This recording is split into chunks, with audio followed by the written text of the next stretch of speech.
We all have pet peeves. One of a common pet peeve I know with all of us, and it's because of what we do for a living, is when people are late or really late and late all the time. Yeah. It's annoying. I feel so much anxiety if I'm running late. It just makes me crazy. Yeah.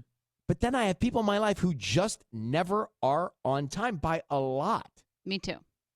And with you, it's Becca, right, Tanya? Yes. And I love her to death. You know, with your best friends, you take the good and the bad. And she's been chronically late our entire friendship. And it's just something that I know about her. And I also just kind of expect it, and it is what it is. And normally I don't care because, you know, it's something social and, you know, whatever.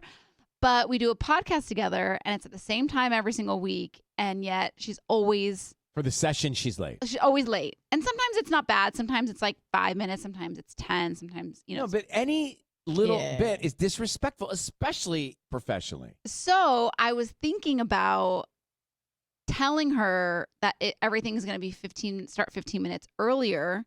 So that way she's on time. But then I feel do this bad all the time. But I feel bad lying. And then I'd have to get other people involved. First of all, you should feel good that you're not harsher about it, right? Because you're not saying, look, either you hold up your end of the deal or I got to find another Becca to scrub with here. I would never. Yeah. She's my best friend. Okay, well, listen, we're talking about the job. Right. Right? Like if we were 15 minutes late every day, they'd call us and go, guys, sorry, but JoJo's taking over, you know? Right. But now with this whole giving people false times, I've done this I don't feel bad about it. I've done this. The parents to my god kids run late. They just run late. And we work in a world where every 15 minutes is a big deal because we have to go to bed at 8:30. We have to go to bed at whatever time. You can't just like let things linger. So if something starts socially late, it spills into you time to rest and sleep and recover and get ready for the next day. Also, we are in a medium that is immediate. Right. And so things are by the seconds here. Like I know Lotto's song is 2 minutes and 48 seconds. So my brain thinks like that. Yeah. Right. Like 2 minutes and 48 seconds late is different than 2 minutes late. I know. So I don't think you should feel guilt. Yeah, I don't think you should feel guilt saying if the session's at 2, it starts at 1:45. But then make everybody else lie to her too. You're not making anybody do anything. You're trying to get her there on time. Or just start the session at 1:45, but not really till 2. Right. Like that's what I'm saying. No prep. matter what, you're still going to be waiting 15 minutes for her because now you're going to be ready at 1:45 because your brain's going to go there. You're still going to wait. The other way to address it is to say, hey, look, Becca, I love you. You're my best friend, but I find this disrespectful.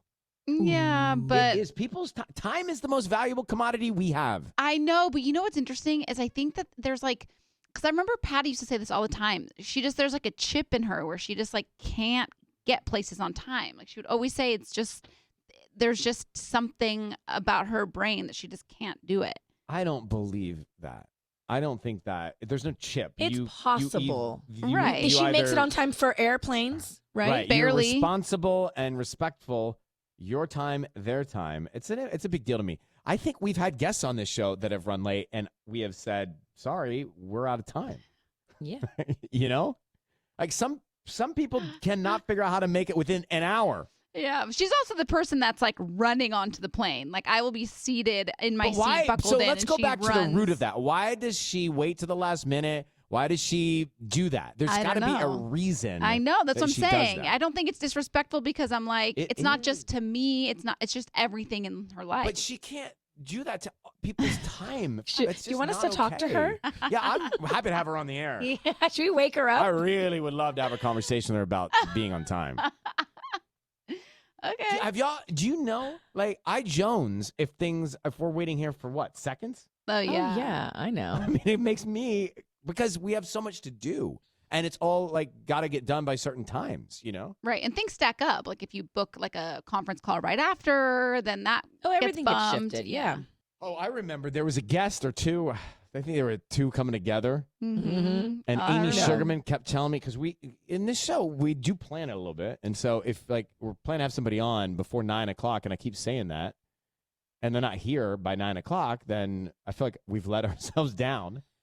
Well, Amy Sugarman kept telling me that, was it Amy, right? Yeah. Kept telling me, I kept calling her during the songs, where are these guests? We keep saying they're going to be here by 9. And she kept telling me, they're in the elevator.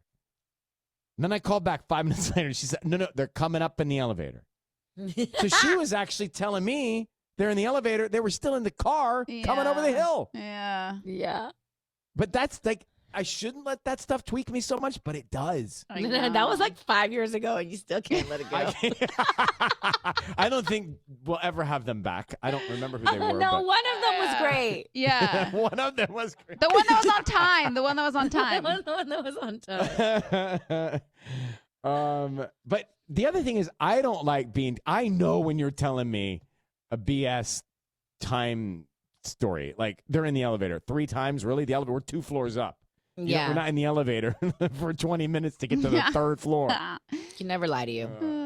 All right, guys, here we go. Your morning hack is next. So anyway, I agree, Tanya, we should have Becca on the line. Sissy and I will have a conversation about it. We're happy to do it in a friendly way. And that way it's not on your friendship. Just to find out like what the route is with the waiting till the last minute. Yeah, I'm curious because I know Like, when are we at? people are like this. I might be like this if we didn't have these kinds of jobs. Right.